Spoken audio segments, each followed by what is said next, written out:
Hi வணக்கம்.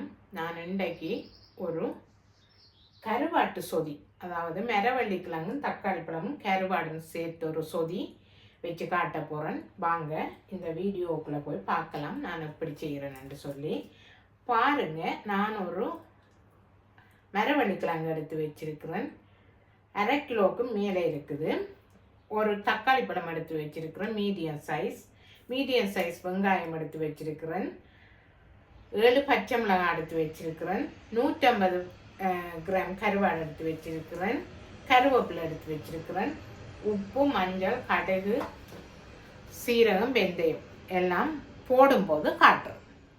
இப்போ இது எல்லாவற்றையும் வெட்டி எடுக்க போகிறேன். வெட்டி எடுத்துட்டு காட்டுறேன். இங்கே பாருங்க, நான் பச்சை மிளகாய், வெட்டி வச்ச மரவள்ளிக்கிழங்கு, வெங்காயம் இவ்வளவுத்தையும் இந்த சட்டிக்குள்ளே போட்டு வச்சிருக்கிறேன். நான் கேமரா ஆன் பண்ணதால போடும்போது காட்டலாம் போயிட்டுது. இப்போ இந்த சட்டிக்குள்ளே 1 கப் தண்ணி பால் எடுத்து வச்சிருக்கிறேன்.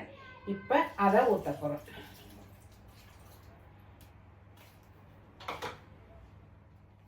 இப்போ பாருங்க, இன்னும் 1 கப் தண்ணி பால் ஊற்றி அடுப்பில் வைக்க போகிறோம்.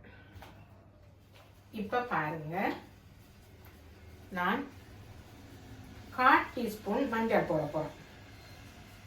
போட்டுட்டு நான் உப்பு போடலை, நான் உப்பு கருவாடு தான் இதுக்குள்ளே போட போகிறேன். அதனால் உப்பை நான் பார்த்து போட போகிறேன். இப்போ எல்லாம் அவியட்டும். இப்போ பாருங்க, நான் இந்த தலைப்பாலை விட்டுட்டு, முதலாம் பாலை விட்டுட்டு வறுத்த கடுகு, சின்ன சீரகம், வெந்தயம் இவ்வளவுத்தையும் போட்டுட்டு கருவேப்பிலையும் போட்டுட்டு ஒரு 5 நிமிஷம் மூடி விட போறேன்.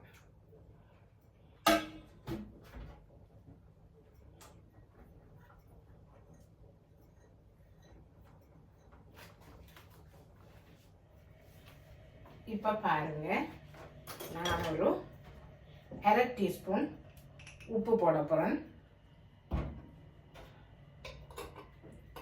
போட்டுட்டு இதுக்கு பழப்புளியை தானே, தேசி புளியை தானே விடலாம்.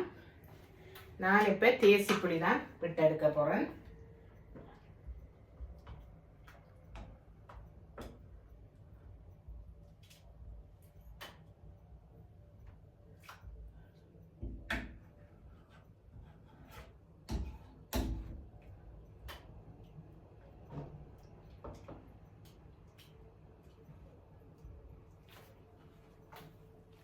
இப்போ பாருங்க, என்னட்ட ஃப்ரெஷ் தேசி புளி இல்லாதால நான் இந்த போத்தலில் இருக்கிற புளி எடுத்து விட போகிறேன்.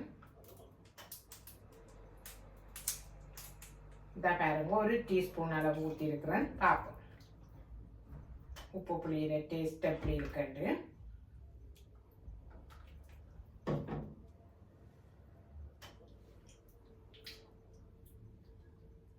உப்பு அளவாக இருக்குது. புளி இன்னும் கொஞ்சம் விட்டா நல்லா இருக்கும்.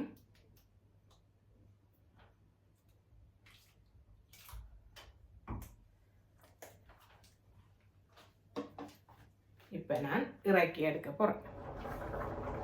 பாருங்க, நான் இறக்கி எடுக்க போறேன்.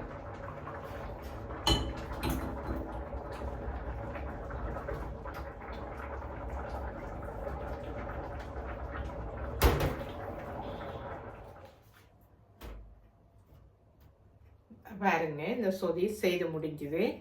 இது பிடிச்சிருந்தா உங்களுக்கு லைக் பண்ணி, கமெண்ட் பண்ணி, ஷேர் பண்ணுங்க, சப்ஸ்கிரைப் பண்ணிட்டு இந்த வீடியோவை பாருங்க.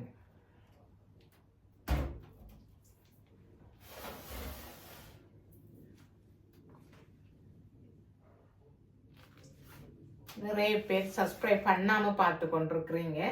சப்ஸ்கிரைப் பண்ணிட்டு பார்த்தா எனக்கும் ஒருபடி வளர்ச்சி அடைய சந்தர்ப்பமாக அமையும். சப்ஸ்கிரைப் பண்ணிட்டு பாருங்க.